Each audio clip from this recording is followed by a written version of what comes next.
अदालतों से इंसाफ के तकाजे और ऐवान सदर से रहम की अपील मुस्तरद होने के बाद साबिक गवर्नर पंजाब सलमान तासीर के कातिल मुमताज कादरी को आज फांसी दे दी गई।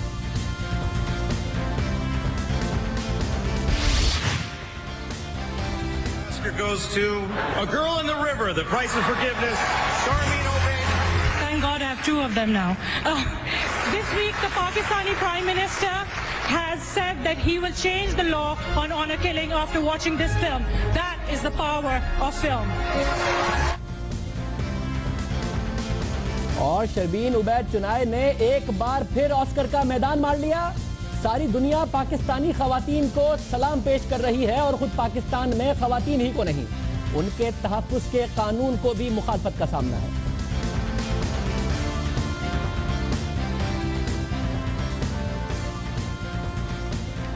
के साथ साथ प्रोग्राम में आगे बढ़ते हैं, बात करते हैं मुल्क की सिक्योरिटी से मुतालिक होने वाले अहम फैसले के। बड़ा अहम फैसला है, हुकूमत ने दहशतगर्दों, उनके सहूलतकारों, इंतहा पसंदों के बाद अब मुश्तबा दहशतगर्दों जिन पर शक हो कि ये दहशतगर्द हो सकते हैं, उनके खिलाफ भी सख्त कार्रवाई का फैसला कर लिया है।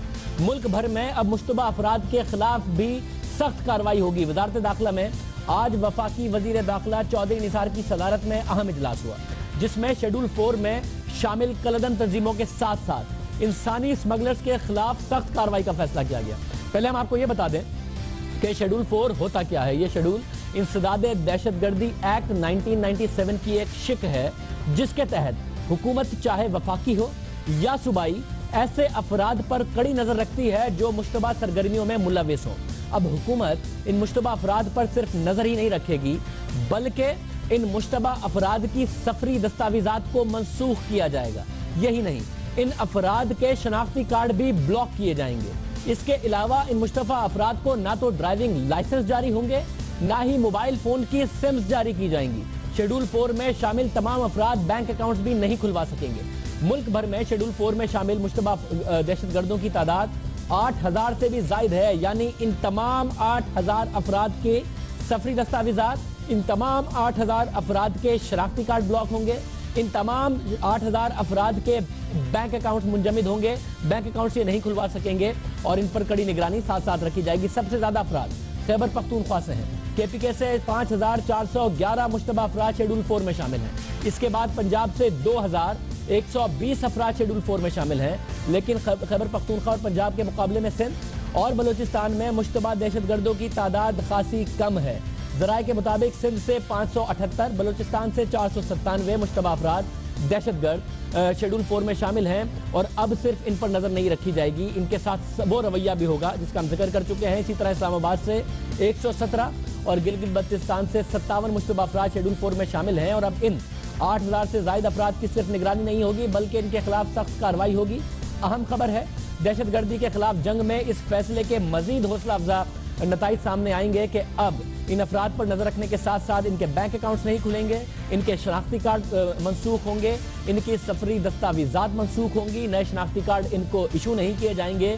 ये किसी भी किस्म की उस सरगर्मी में मुलविस नहीं हो सकेंगे जिसके बाद ये दहशतगर्दी कर सकें, बैंकिंग ट्रांजेक्शन कर सकें, सफ़र कर सकें या इनको सिम जारी हो सकें और जिसकी वजह से ये कोई इस किस्म के रवाबित कर सकें। सख्त से सख्त नजर रखी जाएगी और ये मामला अब शेड्यूल 4 के तहत मुश्तबा दहशतगर्दों के खिलाफ भी होगा। प्रोग्राम में एक ब्रेक शामिल करेंगे और उसके बाद बात होगी ये हो क्या रहा है। पहले सदर जरदारी की तरफ से एक मुतनाज़ा बयान आया जो मुश्तबा बना, जिसको ओन करने के लिए पीपल्स पार्टी तैयार नहीं थी, जिसमें साफ साफ नजर आ रहा था कि Pakistan Peoples Party military establishment के साथ ताल्लुकात बेहतर करने की कोशिश कर रही है। और अब MKM के कायद अल्ताफ हुसैन साहब की तरफ से मुत्तहिदा कौमी मूवमेंट की तरफ से बयान आया है। मुतनाज़ा बयान का आपकी माफी मांगी गई है। साथ कहा गया है करप्शन के खिलाफ, दहशतगर्दी के खिलाफ पाकिस्तान की फौज का साथ देने को मुत्तहिदा तैयार है। पहले पीपल्स पार्टी, अब मुत्तहिदा। ये हो क्या रहा है, किस सिमत में चीजें जा रही हैं, बात करेंगे एक ब्रेक के बाद।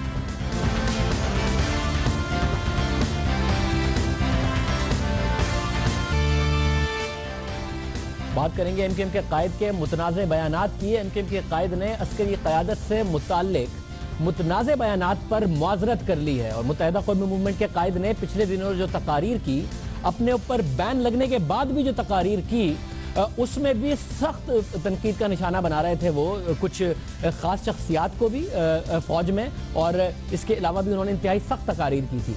पिछले दिनों एक मुबैना प्रेस रिलीज थी जो कि जरदारी साहब की तरफ से जारी की गई, जिसमें उनकी जो अपने बयानात थे, जो जून की तकरीर थी जिसमें ईंट से ईंट बजाने की बात थी, उससे मुकम्मल तौर पर 180 डिग्री की शिफ्ट थी। एक यूटर्न कहा जा रहा था जरदारी साहब के बयान को, जिसमें बाद में पीपल्स पार्टी को एहसास हुआ, उन्होंने कहा मुबैना बयान है और एक और छोटा बयान जारी किया गया। अब मुत्तहिदा की तरफ से एक बयान सामने आया है। ये हो क्या रहा है सियासत में, क्योंकि गुज़िश्ता रोज MQM की सुप्रीम काउंसिल और राब्ता कमेटी के अरकान ने प्रेस कॉन्फ्रेंस की, जिसमें senior deputy convener Farooq Sattar ने कहा कि उनके कायद अपनी किसी भी तकरीर से दिल आजारी पर अस्करी क़यादत से माजरत ख्वाह हैं। फारूक सत्तार ने कहा कि मुहाजिरों और अफवाज पाकिस्तान के दरमियान मोहब्बत और ताउन का रिश्ता पाकिस्तान बनने के बाद से कायम है। गुज़िश्ता चंद बरसों से इस ताल्लुक में कुछ गलत फहमियाँ पैदा हुई हैं या कुछ गलत फहमियाँ पैदा कर दी गई हैं। अल्ताफ भाई ने यह महसूस किया कि हम कुछ बातों की वजाहत हमेशा के लिए कर दें, ताकि फिर उस पर बिला वजह बहस व मुबाहिसा ना हो। कायदे तहरीक अल्ताफ भाई की जानिब से ख़ास तौर पर कल के इजलास में जो बात कही गई, फिर बयान में भी आई, मैं उसको भी दोहराना चाहता हूँ कि अगर मेरी किसी तकरीर से किसी अस्करी इदारे या इसके सरबरा या किसी अफसर की दिल आज़ारी हुई है तो मैं इस पर माजरत खा हूँ। ये कायदे तहरीक अल्ताफ भाई के कोट अनकोट, ये कायदे तहरीक अल्ताफ भाई के अल्फाज हैं। कोट अनकोट बता रहे थे कि अल्ताफ हुसैन साहब के क्या अल्फाज हैं। फारूक सत्तार ने कहा कि MQM तेजी से बदलते हुए मंजरनामे में अपनी पॉलिसी को वाज़ेह करना ज़रूरी समझती है। इस मंजरनामे के बदलने की उन्होंने बात की। MQM की जानिब से इस प्रेस कॉन्फ्रेंस में एक और बात की गई, वो क्या थी जरा देखिए। पाकिस्तान और बिलखुसूस कराची के अमन व इस्तेहकाम, इंतहा पसंदी और दहशत गर्दी के खात्मे और सिंध समेत पूरे मुल्क को करप्शन से पाक करने और कौमी मफाद के लिए काम करने के लिए अस्करी क़यादत के साथ हर किस्म का ताउन करने के लिए तैयार है। इंतहा पसंदी, दहशत गर्दी, मगर करप्शन के खात्मे के लिए भी जो मैंडेट नहीं है उसके लिए भी बात कर रहे थे कि उसके लिए भी हम अफवाज पाकिस्तान का साथ देने के लिए तैयार हैं। MQM की जानिब से ना तो मुतनाज़ बयानात पर माजरत पहली दफ़ा सामने आई है और ना ही उनकी जानिब से ये ऑफर पहली बार की गई है। इससे पहले MQM रहनुमा हमेशा अपने कायद के बयानात पर TV प्रोग्राम्स में कभी वजाहत तो कभी इसकी तावीलें पेश करते रहे। आपके ऊपर जो सवालात उठते हैं कि क्या अल्ताफ हुसैन साहब बार बार राब्ता कमेटी को इम्तिहान में नहीं डालते, पहले बयान देकर फिर आपसे एहतजाज कराकर फिर एहतजाज के बाद माफी मांगकर। कायदे तहरीक अल्ताफ भाई की माफी और माजरत के बाद मेरे ख्याल में मीडिया को भी हमारा ये साथ देना चाहिए कि हम असल इश्यूज पर आए। अल्ताफ भाई की तकरीर में माजरत आ चुकी है और मैं समझता हूँ कि आने वाले दिनों में MQM कायदे तहरीक के साथ मिलकर इंशाल्लाह इन परेशानी से निकलती भी आपको नजर आएगी। ना तो माजरत पहली दफा है, ना ही ऑफर। जनरल कियानी हो या फिर जनरल राहील शरीफ, अल्ताफ हुसैन साहब अपनी तकारीर में जनरल कियानी को भी जागीरदाराना निज़ाम के खिलाफ, सरमायादाराना निज़ाम के खिलाफ, करप्ट निज़ाम के खिलाफ साथ देने की ऑफर करते रहे थे कि मुत्तहिदा कौमी मूवमेंट साथ देगी, वो इनिशिएटिव लें। आज एक दफ़ा फिर मुत्तहिदा कौमी मूवमेंट की तरफ से अस्करियत पसंदी ही नहीं, दहशत गर्दी ही नहीं, बल्कि करप्शन के खिलाफ भी कार्रवाइयों का साथ देने की बात मुत्तहिदा कौमी मूवमेंट की तरफ से की गई है। और MQM के कायद भी हर बार मुआदरत के बाद पहले भी ऐसा होता रहा है कि कोई मुतनाज़ा बयान देते रहे हैं। आपको याद दिलाते हैं कि MQM के कायद ने गुज़िश्ता साल कई मरतबा मुतनाज़े बयानात दिए और फिर मुआदरत की। 11 जनवरी को MQM के कायद की जानिब से बयान जारी किया गया था जिसमें कानून नाफिज करने वाले इदारों के अफराद पर इल्ज़ाम लगाए गए थे। उसके बाद 7 फरवरी को टेलीफोनिक खिताब में MQM के कायद ने पाकिस्तान तहरीक इंसाफ की खवातीन अरकान और खासतौर पर डॉक्टर शेरी मजारी के खिलाफ बयान दिया था। फिर 10 फरवरी को उन्होंने अपने गुज़िश्ता बयानात पर मुआदरत की थी। 11 मार्च को MQM के कायद हमारे प्रोग्राम में आए थे और जब उनसे पूछा गया कि वो मुतनाज़े बयानात देते हैं तो उनका जवाब था कि वो बहुत ज़्यादा जहनी दबाव का शिकार रहते हैं, गलती हो जाती है तो तस्लीम कर लेते हैं। फिर 30 अप्रैल को फौज और मुल्की सलामती के इदारों को शदीद तनकीद का निशाना बनाया था और जिसके रद्द अमल में 1 मई को पाक फौज के तर्जुमान मेजर जनरल आसिम सलीम बाजवा ने तकरीर को नाकाबिले बर्दाश्त करार देते हुए कानूनी चाराजोई का ऐलान किया था, जिसके फौरी बाद MQM के कायद की जानिब से मुआज़रत का बयान सामने आया था। लेकिन इस मुआवरत के 2.5 माह बाद 12 जुलाई को टेलीफोनिक खिताब में MQM के कायद ने रेंजर्स पर तनकीद की थी, जिस पर मुल्क के मुख्तलिफ शहरों में उनके खिलाफ 100 से जायद मुकदमा दर्ज हुए। 31 अगस्त लाहौर हाई कोर्ट ने MQM के कायद की तकारीर नशर करने पर पाबंदी का हुक्म दिया।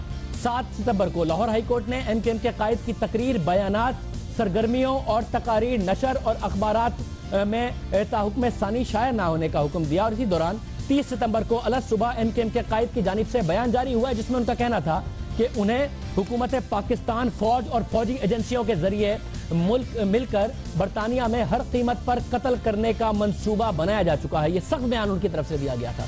2 अक्टूबर को मीडिया कवरेज पर पाबंदी के खिलाफ वकला की जानिब से लाहौर हाई कोर्ट में MQM के कायद का बयान हल्फी जमा कराया गया, जिसमें उन्होंने कहा कि उनकी जिस तकरीर पर पाबंदी लगाई गई उस पर पछतावा है, वो माजरत ख्वाह है। यानी ये जो माजरत है ये कल पहली दफा नहीं की गई, इस बयान हल्फी में भी की गई थी। इस माजरत के कुछ रोज बाद 26 अक्टूबर को MQM के कायद ने अपने एक बयान में कराची के इलाके पर और उसकी दुकानों में होने वाली डकैती पर DG रेंजर्स सिंध को शदीद तनकीद का निशाना बनाया था। बल्कि गुज़िश्ता हफ्ते भी MQM के कायद ने कराची प्रेस क्लब पर अपने कारकुनों से खिताब में DG रेंजर्स सिंध से मुतालिक मुतनाज़ा बयान दिया था, और वो मुतनाज़ा बयान ज़ाहिर है हम ना चला सकते हैं ना दिखा सकते हैं। माजरत उसके बाद बयान, माजरत उसके बाद बयान, एक दफ़ा फिर माजरत। एक तरफ सूरत हाल ये है कि MQM अपने कायद के बयानात पर पॉलिसी बयान जारी कर रही है। पार्टी की जानिब से अपने कायद की तकारीर की तशहीर व इशाअत पर पाबंदी के खिलाफ एहतजाज और भूख हड़ताल की जा रही है, मगर MQM के कायद की जानिब से मुतनाज़ा बयानात पर माजरत के बावजूद कोई ना कोई मुतनाज़ा बात दोबारा की जा रही है। और ऐसी ही एक तकरीर गुज़िश्ता दिनों MQM के कायद की जानिब से की गई, जिसके खिलाफ गुज़िश्ता हफ्ते कराची के इलाके मरीर के सचल थाने में एक मकामी खातून ने FIR दर्ज कराई है। खातून का मौक़िफ़ है कि MQM के कायद की जिनसी ताल्लुक के हवाले से तकरीर पर तौहीन आमेज तकरीर थी और उस पर उनकी तरफ से एहतजाज किया गया है। ना बयानात नए हैं, ना उनका मतन नया है, ना माफ़ी नहीं है, ना माफ़ी के बाद तलाफी हो सकी है। आज से पहले बात करते हैं हम सीनियर सहाफ़ी और तज्ज़ियाकार मज़हर अब्बास साहब से। मज़हर अब्बास साहब, बहुत शुक्रिया। अस्करी इदारों से अपील, उनसे माफ़ी, और ना सिर्फ अस्करियत पसंदी के खिलाफ, अस्करियत के खिलाफ, बल्कि साथ साथ ये कि करप्शन के खिलाफ उनकी कार्रवाइयों में सपोर्ट करेंगे। ये क्या मामला है मुत्तहिदा की तरफ से? शाज़िब, बुनियादी तौर पे मेरा ख्याल है ये टोटल सरेंडर है, और ये कहना है कि आप जो भी करें हम आपके साथ हैं। यानी करप्शन का जिस तरह आपने जिक्र किया वो उनका मैंडेट नहीं है, लेकिन वो मैंडेट भी MQM उसको भी सपोर्ट करने को तैयार है। MQM की इस वक्त सबसे, और अल्ताफ हुसैन साहब की सबसे मुश्किल इस वक्त सूरत हाल ये है कि अल्ताफ हुसैन साहब के पास कोई और सियासी सरगर्मी है नहीं, माँ सिवाय इसके कि वो उनकी तकरीर पर से पाबंदी हटाई जाए तो वो लोगों से किसी तरह राब्ता कर सके। वो नहीं हो पा रहा। वो MQM को जो स्पेस मिलना था वो नहीं मिला लोकल बॉडीज इलेक्शन के बाद। जो उनको इख्तियारात के हवाले से उनकी लीगल स्ट्रगल है, उसमें 3 मार्च को सुप्रीम कोर्ट क्या फैसला करती है, उनको बड़ी तवक्को है कि किसी तरीके से मेयर और डिप्टी मेयर और चेयरमैन और डिप्टी चेयरमैन के हो जाएंगे, इंतखाबात को ऑर्डर कर दिया जाएगा। लेकिन असल मसला अल्ताफ हुसैन साहब की तकरीर का है, और MQM को वो स्पेस नहीं मिल रहा, ना सूबाई सतह पे मिल रहा है, ना मरकजी सतह पे मिल रहा है। अगर आपने सुना हो तो वजीर आजम ने मुलाकात का टाइम दिया था, लेकिन अब वो मुलाकात अभी पता नहीं कि वो कब हो रही। वजीर आजम कराची में आए, मगर ये क्या एक पिछले जरदारी साहब की तरफ से एक बयान आया था जिसमें बात की गई थी, और फिर वो ज़ाहिर उसको मुबैना बयान कहा, उससे पीछे एक पोजीशन अख्तियार की। मुत्तहिदा कौमी मूवमेंट की तरफ से ये बात पहली दफा नहीं है, तो पहली दफा ना होना और इस सब के दरमियान माफी तलाफी, फिर उसके दरमियान फिर तकरीर, फिर माफी, फिर बयान से वापस आना, ये कोई ऑफर है या फिर कोई कोशिश की गई है बिहाइंड द डोर्स, उसके बाद बयान है, या बस ऐसे ही दे दिया जैसे पहले माफी मांगी गई थी, फिर माफी मांग ली, फिर कोई बयान सामने आ जाएगा अल्ताफ हुसैन साहब का? देखिए शाहिद, ये तो है, ये इत्तलात है कि किसी लेवल पे कोई बातचीत हुई है, लेकिन इस बातचीत में कोई डील नहीं है। इस बातचीत में आपने यानी MQM ने करना है उनकी तरफ से, यानी अगर उनकी मिलिटेंसी के हवाले से जिस तरह रेंजर्स या दूसरे लोग समझते हैं उसमें कोई रियायत नहीं है। अल्ताफ हुसैन साहब की तकरीर के बारे में अभी तक कोई रियायत देने को तैयार नहीं है। किसी हद तक शायद हो सकता है कि रिकॉर्डेड स्पीच की उनको तवक्को है कि शायद इजाजत मिल जाए, लेकिन वो भी नहीं है। MQM पे जो सख्त वक्त है इस वक्त वो यही है कि MQM जो बल्दियाती इदारों में काम करते हैं, लोकल बॉडीज इलेक्शन के बाद उनको नहीं मिल रहे। अल्ताफ हुसैन साहब की तकरीर कोर्ट में फंसी हुई है, उसके कोर्ट के फैसले के इंतजार है। MQM ये चाह रही है कि वो हर सूरत में अगर इस्टेब्लिशमेंट जो भी उनसे पॉलिटिकल काम लेना चाहे उसके लिए वो तैयार हैं, उनके साथ खड़े होने को, चाहे करप्शन के हवाले से गवर्नमेंट और सिविल और मिलिट्री लीडरशिप में अगर कोई क्लैश होता है या कोई इस तरह के इख्तलाफात पैदा होते हैं तो वो इस्टेब्लिशमेंट के साथ खड़े होने को तैयार है। ये सारी चीजें अपनी जगह हैं, लेकिन वजीर आजम के थ्रू MQM ये चाह रही है कि किसी तरीके से उनको वो पॉलिटिकल स्पेस मिले कि जिसकी तवक्को उनको थी कि लोकल बॉडी इलेक्शन के बाद MQM रिवाइव हो जाएगी। बहुत शुक्रिया मजहर साहब, बहुत शुक्रिया। फायदा होता है नहीं होता कौमी मूवमेंट की तरफ से। ये चंद माह में कोई चौथी पांचवी कोशिश है, बयानात देना, बयान के बाद माजरत करना, फिर इस किस्म की ऑफर किया जाना। इस दफ़ा फ़ायदा होता है नहीं होता है। हमने मुत्तहिदा कौमी मूवमेंट चाहते थे उनका वर्जन प्रोग्राम में शामिल हो, हमारे दावत देने के बावजूद वो प्रोग्राम में नहीं आए। प्रोग्राम में एक ब्रेक शामिल करते हैं, उसके बाद अहम खबर, कोई घर का बजट कैसे बन सकता है अगर घर के सरबराह को पता ना हो कि इस घर में कितने लोग रहते हैं। अहम मामले पर बात करेंगे एक ब्रेक के बाद।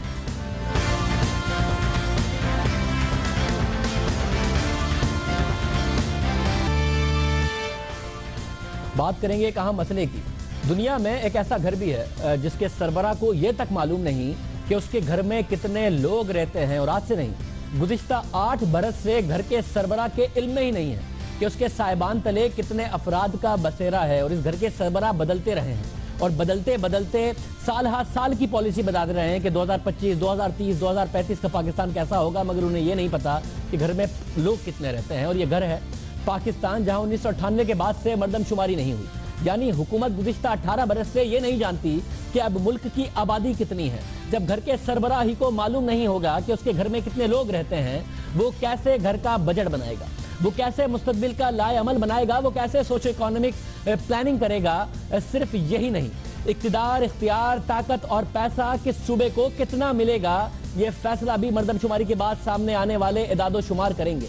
आबादी के साथ कौमी असम्बली में नुमाइंदगी, NFC अवार्ड में हिस्सा और वफाक में मुलाजमतों के मौके भी जुड़े हैं इसी अहम अमल से, क्योंकि आइन के तहत कौमी असम्बली और सूबाई असम्बली की नशिस्तों की तकसीम आबादी के तहत होगी।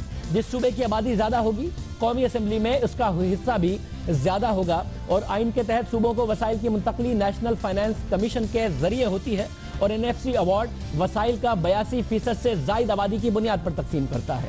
जिस सूबे की आबादी ज्यादा, इसके लिए वसाइल भी ज्यादा। इसी तरह वफाक में मुलाजमतों का कोटा भी आबादी की बुनियाद पर तकसीम होता है। जिस सूबे की आबादी ज्यादा, इसके लिए मुलाजमतों के मौके भी ज्यादा।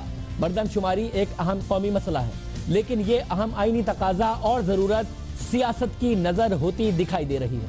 तकरीबन 11 माह बाद आज मुश्तरका मुफादात काउंसिल का इजलास हुआ, जिसमें तवक्को के मुताबिक मर्दमशुमारी को मौखर करने का फैसला कर लिया गया। ज़राए के मुताबिक इजलास को बताया गया कि मर्दमशुमारी के लिए मतलूबा तादाद में ना फौज दस्तयाब है ना असातिज़ा। इसके अलावा सूबों ने अफगान मुहाजिरीन की रजिस्ट्रेशन का अमल मुकम्मल करके अहम मर्दमशुमारी करने पर जोर दिया कि पहले ये अमल मुकम्मल किया जाए, इसलिए मार्च में मर्दमशुमारी मुमकिन नहीं। मर्दमशुमारी कब होगी, इस पर मुश्तरका मुफादात काउंसिल के आइंदा इजलास में गौर होगा। यह इजलास 25 मार्च को होगा और नई तारीख का ऐलान तमाम सूबों से मुशावरत के बाद 25 मार्च के इजलास के बाद ही किया जाएगा। जबकि एक साल पहले 18 मार्च 2015 को मुश्तरका मुफादात काउंसिल के इजलास में ही मार्च 2016 में मर्दमशुमारी कराने का फैसला किया गया था। लेकिन मार्च करीब आते ही मर्दमशुमारी को मौखर करने की खबरें गर्म होना शुरू हो गई। 21 फरवरी को पीपल्स पार्टी के तहत होने वाली ऑल पार्टीज कॉन्फ्रेंस में सिंध की तमाम नुमाया सियासी जमातों ने मर्दमशुमारी पर अपने खदशात का फैसला इजहार किया। मर्दमशुमारी में ताखीर की 3 वजूहात सामने आ रही हैं। पहला, सिक्योरिटी का मसला। फौज 1 लाख जवान देने के तैयार है, जबकि जरूरत 3,75,000 सिक्योरिटी एहलकारों की है। बगैर सिक्योरिटी के इदादो शुमारियात का इदारा काम करने को तैयार नहीं, साथ ही असातिज़ा भी दस्तयाब नहीं। दूसरा मसला सूबों के खदशात का है। बलूचिस्तान के बाद सिंध की सियासी जमातें भी मर्दमशुमारी पर एतराज़ात उठा चुकी हैं। तीसरा मसला तारकीन वतन का है, जो मुल्क भर में लाखों की तादाद में हैं और उन्होंने जाली शनाख्ती दस्तावेजात भी बना रखी हैं। इसलिए यह मसला हल करना भी मर्दमशुमारी से पहले लाजमी है।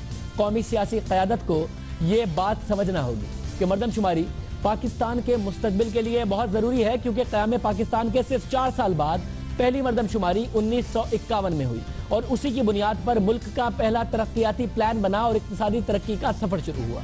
लेकिन मौजूदा हुकूमत ने तरक्की के अहदाफ के लिए विजन 2025 तैयार किया है, वो भी 1998 की मर्दमशुमारी के इदादो शुमार की बुनियाद पर किया गया है। यानी 2025 की मनसूबाबंदी 27 साल पुराने एदादो शुमार के मुताबिक की गई है, 17 साल पुराने एदादो शुमार के मुताबिक की गई है। इसके अलावा देही और शहरी आबादी का फर्क जानने के लिए भी मर्दमशुमारी बहुत ज़रूरी है, क्योंकि 1998 के मर्दमशुमारी के मुताबिक मुल्क की देही आबादी ज़्यादा और शहरी आबादी कम थी, लेकिन 18 बरस में बड़ी तब्दीली आई है। शहरी आबादी तेज़ी से बढ़ी है और इसकी सबसे अहम मिसाल कराची है, जहाँ 1998 की मर्दमशुमारी के मुताबिक आबादी 90 लाख थी, जो अब बढ़कर एक अंदाजे के मुताबिक 2 करोड़ 20 लाख से भी ज़्यादा हो गई है, यानी कि 90 लाख के मुकाबले में 150% ज़्यादा हो गई है। पोर्ट सिटी होने और मुलाजमतों के मौके ज़्यादा होने की वजह से मुल्क भर से लोग कराची आए और यहीं बस गए। कराची में वोट लिसानियत की बुनियाद पर भी लिए जाते हैं, इसलिए आबादी बढ़ने के साथ साथ कराची की सियासत में तब्दीली आ रही है। अंदरूने सिंध में भी वोट लिसानियत की बुनियाद पर मांगे जाते हैं, वहाँ पर भी नहीं आई, उसके लिए भी मर्दमशुमारी अहम है। नई मर्दमशुमारी कराची में कौमी और सूबाई असम्बली की मजीद नशिस्तें लाएगी, तो इसके असरात न सिर्फ सिंध बल्कि मुल्क भर की सियासत पर भी पड़ेंगे। पीपल्स पार्टी का दावा है कि 1998 की मर्दमशुमारी में सिंध की आबादी को 25% से कम करके 23% दिखाया गया। इस वक्त भी सिंध की आबादी मुल्क की मजमूई आबादी का 30 से 31% बनती है और सिंध में आबादी की शरह में मुसलसल इजाफा हो रहा है। अगर पीपल्स पार्टी का दावा दुरुस्त समझ लिया जाए तो इस वक्त कौमी असम्बली में सिंध की 74 नशिस्तें हैं, जो बढ़कर 80 तक पहुंच सकती हैं। और इसी तरह नई मर्दमशुमारी के बाद कराची में कौमी और सूबाई असम्बली की नशिस्तों में वाज़े इजाफे का इम्कान है, जिससे कराची की सियासत का रुख बदल सकता है। और ये तमाम बातों को, फैक्टर्स को मद्देनजर रखकर बहुत लाजमी है कि मर्दमशुमारी कराई जाए। प्रोग्राम में एक ब्रेक शामिल करते हैं, उसके बाद 2 अहम खबरें हैं, उन पर बात करेंगे।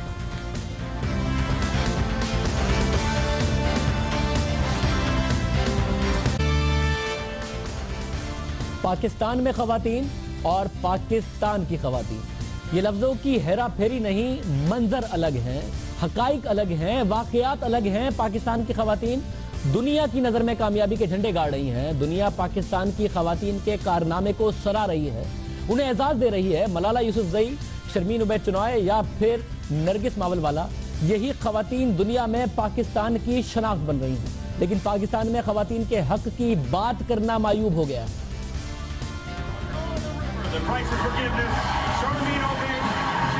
This is the second Oscar and second nomination for Sharmeen Obaid-Chinoy.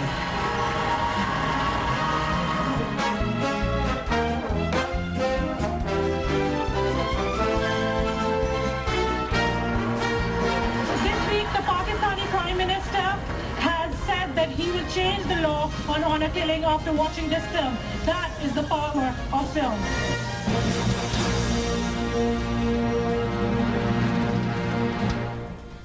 Pakistan का फखर, एक बाहिम्मत खातून काबिल फिल्मसाज शर्मीन उबैद चुनॉय ऑस्कर अवार्ड की दौड़ में दूसरी बार शामिल हुई और दूसरी बार भी कामयाब हो गई। शर्मीन उबैद को बेस्ट शॉर्ट डॉक्यूमेंट्री की कैटेगरी में अवार्ड दिया गया है और गैरत के नाम पर औरतों के कत्ल के खिलाफ बनाई जाने वाली film a girl in the river price of forgiveness Oscar award का हकदार करार पाई और जीत शर्मीन के हिस्से में आई। शर्मीन 2012 में ऑस्कर अवार्ड हासिल करने वाली पहली पाकिस्तानी है। किसी भी फिल्म साज की मंजिल ऑस्कर अवार्ड ही होती है। शर्मीन ने यह कामयाबी एक नहीं 2 बार हासिल की। शर्मीन एक सहाफ़ी, फिल्म साज और एक मुहिब वतन पाकिस्तानी है, जो अपने मुल्क के मसाइल पर नजर डालती हैं, हाईलाइट करती हैं, सामने लाती हैं, इसे दिखाती हैं, इस मसले की तरफ तवज्जो दिलाती हैं। 2012 में पहला ऑस्कर अवार्ड हासिल करने वाली फिल्म सेविंग फेस ने मुआशरे का भयानक चेहरा दिखाया, जहां जाती दुश्मनी पर औरतों पर तेजाब फेंक कर चेहरा झुलसा दिया जाता है। और अब film a girl in the river में शर्मीन ने गैरत के नाम पर औरतों के कत्ल के खिलाफ आवाज उठाई है और औरतों के हकूक के लिए कोशिश करने पर खुद इनके खिलाफ आवाजें उठ रही हैं, पाकिस्तान में उठ रही हैं। सिर्फ शर्मीन ही नहीं, पाकिस्तानी खवातीन ने पाकिस्तान के हिस्से में एक के बाद एक कामयाबियां दी हैं, पाकिस्तान का नाम रोशन किया है। पाकिस्तानी निजात अमरीकी साइंसदान नरगिस माविलवाला उस वक्त दुनिया भर की तवज्जो हासिल कर गई जब उनकी टीम ने अल्बर्ट आइंस्टाइन के कशिशे शकल की लहरों से मुताल्लिक नज़रिए पर नए इंकिशाफात किए, उसे दुरुस्त साबित किया, जिसके मुताबिक हम कायनात के राजों को देखने के अलावा सुनने के काबिल भी हो जाएंगे। और साथ साथ उनके का जो काम है उसको सराहा गया। नरगिस पाकिस्तान के शहर कराची में पैदा हुई हैं। कराची में उन्होंने ओ लेवल्स तक तालीम हासिल की। 1990 में अमेरिका से फिजिक्स और में बैचलर की डिग्री हासिल की और 1997 में पीएचडी के लिए MIT में दाखिला लिया। 11 फरवरी 2016 को मिलने वाली कामयाबी के सबब दुनिया की तवज्जो का मरकज बनी, पाकिस्तान का नाम रोशन किया। गुल मकई मलाला यूसुफजई, पाकिस्तान की बेटी जिसने कलम को हथियार बनाया और इल्म की रोशनी से अंधेरों को खत्म करने का अज़म लेकर निकली। सवात की लड़की ने जब कलम उठाया तो दहशतगर्दों का निशाना बनी, उस पर हमला हुआ। अपनी तालीम का हक हासिल करने की जुस्तजू के नतीजे में हमला हुआ, शदीद जख्मी हुई, लेकिन उसकी हिम्मत ना टूटी। इल्म से उसकी मोहब्बत खत्म ना हुई, ना ही उसकी हिम्मत टूटी। उसका मानना है कि एक बच्चा, एक कलम और उसका पुख्ता अज़म दुनिया को बदल सकता है। पाकिस्तान की कमसिन बेटी ने नोबेल इनाम हासिल करके कौम का सर फख्र से बुलंद कर दिया और वो आगे बढ़ रही है, कामयाबियों को समेट रही है, अपनी पढ़ाई में भी नाम रोशन कर रही है और साथ साथ अपना अज़म पूरा करने के लिए भी आगे बढ़ रही है। एक दुनिया उनकी खिदमात और उनकी सलाहियतों की मोतरफ है, पाकिस्तान की बेटियों की सलाहियतों की मोतरफ है। मगर जब हुकूमत कोई ऐसा कदम उठाने लगती है जिससे ख़वातीन के हुकूक को तहफ़्फ़ुज़ मिले और वो अपनी सलाहियतों को मज़ीद बेहतर तरीके से उसका इजहार कर सकें, उजागर कर सकें, तो उसकी मुखालफत का सामना करना पड़ता है। ऐसा ही कुछ पंजाब में हुआ।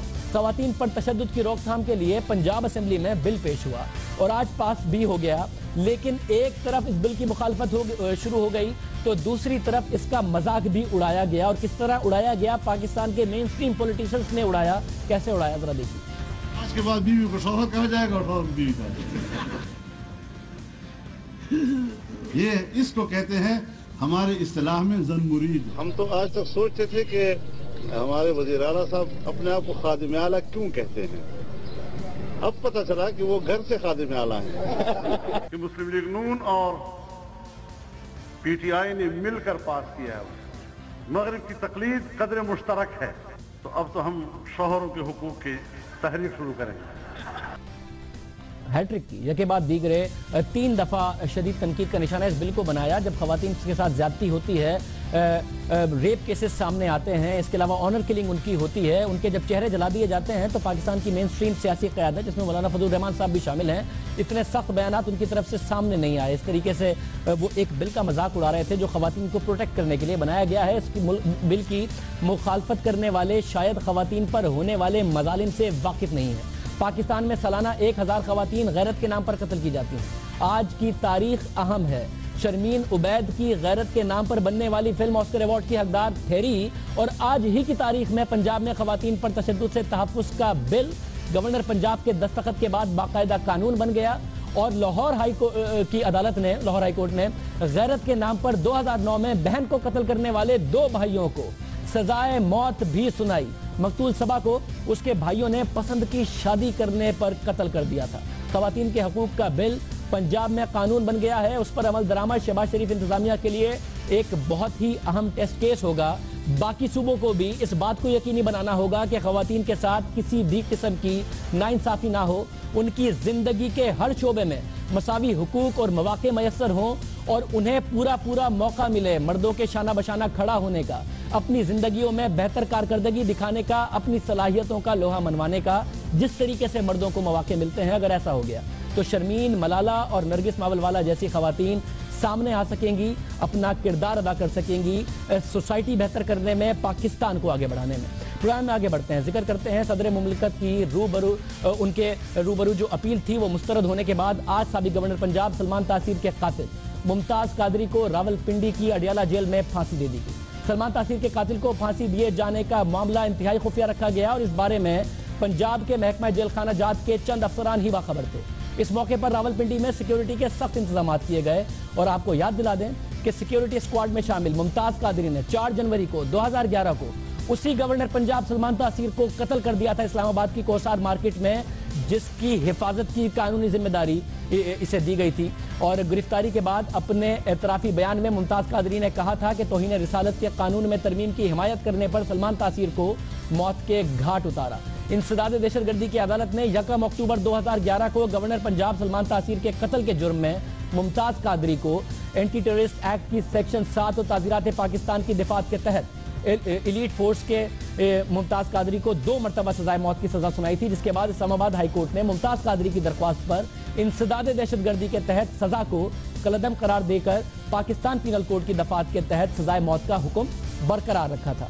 गुज़िश्ता साल 7 अक्टूबर को सुप्रीम कोर्ट ने इस्लामाबाद हाई कोर्ट के फैसले को कलअदम करार देते हुए मुमताज कादरी की इंसदाद दहशतगर्दी के कानून के तहत भी सजाए मौत का फैसला बरकरार रखा। तमाम आइन और कानून के तकाजे पूरे करते हुए यह सजा मुमताज कादरी को दी गई है। सुप्रीम कोर्ट ने अपने फैसले में यह भी करार दिया था कि तौहीन रिसालत कानून में तरमीम की बात करने का मतलब इस कानून का खात्मा नहीं समझना चाहिए। सुप्रीम कोर्ट के फैसले में करार दिया गया कि कानून में इश्तियाल अंगेजी की कोई गुंजाइश नहीं और सुप्रीम कोर्ट के फैसले में कहा गया कि कोई भी मुआशरा बर्दाश्त के बगैर कायम नहीं रह सकता। आज के प्रोग्राम में इतना ही। आपसे कल के प्रोग्राम में फिर मुलाकात होगी। अल्लाह हाफ़िज़।